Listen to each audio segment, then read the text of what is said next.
Gekwanụ ntị ndị be m. Oge ụfọdụ anyị na-enenu ụfọdụ ihe n'ala Igbo dịka akụkọ ifo.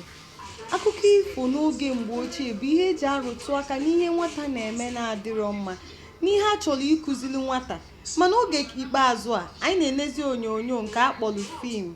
Asịkwa m onye nenene, mana ọ na-adị oge ụfọdụ kpọkọọ ụmụaka kọọlụ ha ofu akụkọ. Ọ na-eme ha ihe ha na-amara anya ha amata, maka na oge ụfọdụ ụmụ onyonyo a na-eme ọ bụrụ ha ncha niile na-arụtụ aka maọbụ akụzi ihe kwesịrị ịkụzi, dịka onyonyo love ị na-ekuzi maka ịfụnanya, ị na-ekuzi nwatakịrị ka na-agbagote ị na-ekuziri gbasara ịfụnanya na-enwere ihe ọma, ọ ga-agafe ụzọ.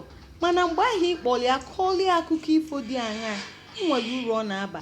Ka anyị gbaa mbọ nachi na mgbọrọgwụ anyị, nachi na ntọala anyị, nachi na mgbe anyị si wee bido, maka na onye na-amara ebe o si amara ebe ọ na-aga. Ya gazie.